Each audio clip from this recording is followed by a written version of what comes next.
what's up? It's Gabby and welcome back to my channel, or welcome to my channel if you are new here. Today's video is going to be a recent reads video, so I'm going to talk about the 5 most recent books I've read and give you a little mini review of each one. So I'm going to start with the first one I read, kind of to the most recent one, I guess chronological order. The first book I read was How the King of Elfhame Learned to Hate Stories by Holly Black. I obviously adored this. If you know me or know how much I love the Folk of the Air trilogy, you knew this was going to be a 5-star for me. I adored this. This follows Jude, who is a human living in the realm of fairy. She is basically at the bar on the totem pole, and all of the fairies and stuff are way better than her in their opinion, so she kind of gets picked on a lot. She goes to school with all of the other fair folk and like the kind of royalty of the land, so that's how she meets the cruel prince, and they definitely do not get along. She's picked on because she's human, and her main goal throughout the whole series is just to become more powerful and have a real place in the land that she calls home. So I love that series, and this one come out most recently, I think it was last November, and I've been dying to read it, but also really scared because I don't want to go back into the world and like have that melancholy because it's over again. I don't know, I've reread these probably 3 times. This is my first time with this one, but I was expecting just a Cardan novella, basically about Cardan and growing up and why he became the cruel prince, basically.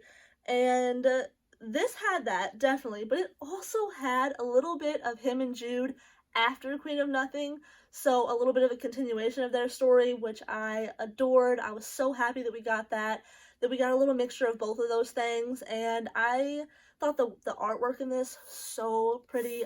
I love this so much. I could probably go on and on and on about this series forever, but I'm gonna leave it at super great.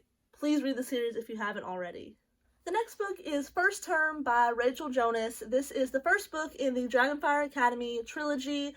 It is a reverse harem that I found on Kindle Unlimited. I was just scrolling through looking for something a little spicy, and I saw dragons, so I was definitely intrigued. I did end up giving this book a 2-star, which kind of sucks, but it wasn't for the reason that I usually give reverse harems pretty low ratings. I usually find reverse harems to be too insta-lovey. They're trying to fit all this in pretty short space, so she can't take her time getting to know the guys. It tends to have to be pretty insta-lovey. This one was not the case. That's actually something I really did enjoy about this book. The romance and the forming of the relationship and the reasoning for it all was really done well. My problem with this book is it is a dragon, wolf, shifter, witch book. Our main characters, all 3, super rare, never happened before. But the problem I had is you never see anyone shift to dragon or wolf. She kind of talks about silhouettes surrounding them, but they don't actually shift to a dragon, so you never see any dragon action. The characters that are dragons fly like Superman style. They just up and away as they are. The badass superhero landings occur a few times, and it just really let me down. I was excited for a dragon shifter, to see some dragon action, but there's none. There's no wolf shifters. There's really not even that much magic. So our main character's attending this academy, right? But the academy setting fell flat yet again for me. This book just kept falling flat in all the things I was excited for. You never see her like training in school. I think there's a couple classroom parts, but they're really minor and not a lot happens. When I read something that says academy, I'm excited to see like the training, the combat, the learning of the magic, all that stuff. This didn't have it. Another thing I didn't like was the big bad in this book is called the Darkness. Doesn't tell you what it is. Sorry if the angle keeps changing. I am having a ton of technical difficulties, but I think that I have them all sorted out. So where was I? So the big bad in First Term is the Darkness. Never explained. It's a big letdown for me that the good guy and the bad guy of this book are called Darkness and Spirit. Never explained. I think that if I had continued the series, some things would be explained, but overall, I was just so let down by this one, and even though I read it pretty fast, it was kind of off and on, interesting and boring, so I don't think I'll be continuing the series, and I was sad to have to give this one a 2-star. So, sticking with the 2-star theme, the next book I read was also a 2-star, and that was You Say It First by Katie Coutinho. I don't know why I read this. So hear me out. It was on my Goodreads. But when I added it, I think I just saw it on a list of like YA contemporary romances of 2020 or something like that. So I added it. Never knew what it was about. Halfway through the book, I'm starting to get really bored with it. And I'm kind of like, what was this about exactly? Because it's kind of losing me on like what it's supposed to be about. I read the Goodreads synopsis and I was like, why did I add this? Not really something that I would read. My dog breathes really loud. She's kind of old. Sorry. It's not usually something I would read. The main character is super into politics. Like, it is an obsession of hers. She has no other hobbies aside from politics. And our other main character, the male main character, didn't really have a lot of substance. His biggest thing in life was that 10 months prior to this book, his father committed suicide, and he's dealing with that. But aside from that, he just doesn't have anything in his life. Both of them were really boring characters, and both of them were kind of flat. This book is supposed to be a romance following Meg, who lives in Philadelphia, goes to private school, is about to go to Cornell University, and Colby, who lives in small town Ohio, it works at a Home Depot, doesn't really have any goals to do anything else. Like, they're just two opposites. They meet over the phone because she works at a voter registration place. She calls his house looking for his dad. He's like, no, he's not here. He committed suicide. They start talking, form this friendship, form a relationship, yada yada, you know the gist. This had toxic relationships everywhere. Every line that you could draw of a relationship, her mom, her dad, him, his mom, and his brother, her and her friends, him and his friends, toxic. Them together, toxic. They were not good for each other. They really probably aren't good for anybody because they just are boring people and very flat. I don't want to bash this book, but I was so let down by it, and then the ending was just flat. It didn't have a whole lot of good stuff to talk about, except for that it was kind of fast-paced, so you read it quickly, but I don't know. The first half of the book I found kind of interesting. I was like, this isn't bad. It just started to get slowly more boring. Her relationships are terrible, but she lets everybody walk all over her. Her and him argue constantly. Every time they meet up in person, they were arguing, and it's like, what is this relationship that you guys are forming? Overall, I would not really recommend this book for anybody. Maybe you could enjoy it if you really are into politics like she is. If you can stand for her to talk about them pretty much constantly and try to convince him to be into them, maybe you could enjoy this, but I honestly don't see it. Next up, we have Infernal Magic by C.N. Crawford. I really enjoyed this one. I gave it 4 stars. It is the first book in the Shadow and Flame series, which is a part of a bigger world. This is the first series in that world. There's like 4 or 5 series within the world, and so I'm like reading them all in order from the first one. All of them is going to be like 15 or more books, so it's kind of exciting. It's going to take me a little bit to get through them, but I also think it's going to be a lot of fun. So I'm actually considering, once I finish all of them, doing a video about the entire series and kind of talking about the reading order, which series I liked most out of the world, all that stuff. So if you'd be interested in that, definitely let me know below. But this follows Ursula. She is a human who lives in a world where people know about magic now. It's fairly new, but she doesn't know anything about anything because 3 years ago she woke up in a church on fire with no memory. Now it's her 18th birthday, and she woke up with a note that said, on your 18th birthday, ask for a trial. She's like, I don't know what that means. It's her 18th birthday. This hellhound shows up to claim her soul because she apparently traded her soul for something, but she doesn't even know what the something was.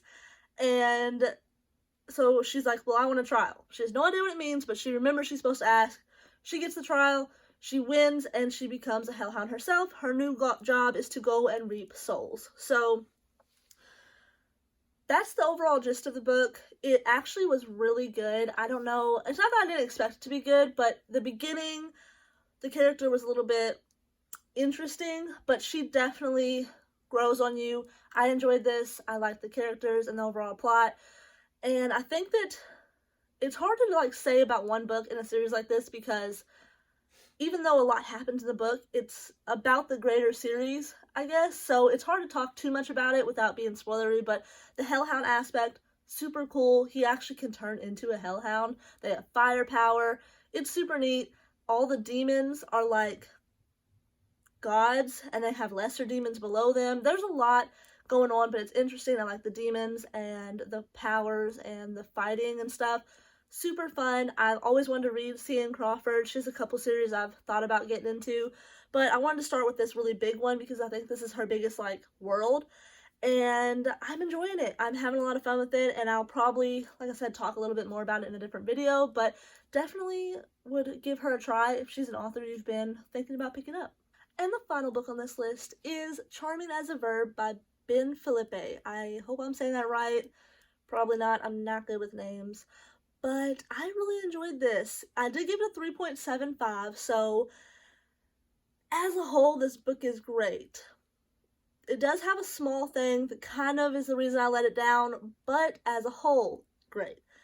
The characters are really enjoyable. This follows Henry. He is a Haitian American at a private school in New York, and he has a dog walking business that he created himself. He made the website and everything for it, but the website kind of makes it seem a little bit more professional than it is. It really is just a high school senior walking dogs, but he wanted to appeal to like more high-end clients, so he made this website. So it's not really a scam, but it's not also 100% honest. I mean, he's a really good dog walker, but most people wouldn't trust a 17, almost 18-year-old kid to walk their dogs. So he's super popular at school, extremely charming. That's like a big thing of his. He's just really charming. Everybody loves him. His neighbor upstairs gets a dog, and she hires him to walk the dog. Her daughter goes to school with him, and she's not really that popular. And when she finds out his website is technically fake, she's going to expose him unless he makes her popular. She wants to be more popular to appeal to colleges. She thinks that having social life is important, but she doesn't really have one at all. So she blackmails him into making her popular, taking her to parties, introducing her to his friends, and it starts to work, and they start to form a friendship that eventually turns into more. And it was really cute, and I really liked the characters. I found them all to be super realistic. The relationship between the parents and him, and his relationship with other students, his goals for college, how stressful it all was, it was all really realistic. I definitely think this is exactly how it would be for somebody. Well, you know, it's not exactly what I dealt with when I was in school because I wasn't looking at Ivy League colleges and there was no real stress for me. But for these kids, they're all competing to go to these Ivy League colleges, and it was just so realistic. So that brings me to the thing that I didn't like, and it was the main plot point, the kind of big thing that changes everything a little bit. He does something that I wouldn't expect from him after getting to know his character so well. The thing that he does, which is illegal and wrong, he does it, and I was just shocked by it. To me, it wasn't something that he would do. He even second-guesses himself, and he's like, I'm not going to do it. Which makes sense, because I understand thinking about it maybe, but to choose not to do it was more of his character type, and he does it anyways, and so that kind of just was a bit shocking to me and kind of a letdown because I just didn't see that from his character, and he does end up doing this thing. Obviously, it all kind of ends up working out somewhat in the end. You know, he gets over that hurdle or whatever that he causes, but it just was very unexpected. I didn't believe it as much that his character would do that, and so I did kind of lower the rating a little bit. I think there's something other things that the author could have done, but I really like the author's writing, and I would not hesitate to read him again, and I would definitely recommend this book to especially people, students who are 18 in their senior year about to go to college, and I want them to know that you're not alone in your stress, because this book definitely is relatable, I think. So I would definitely recommend it. Definitely recommend this author. Just a little bit let down by that big plot point. And there you have the 5 most recent books I have read. I hope that you enjoyed this video. If you did, be sure to like and subscribe, and I will see you in my next video.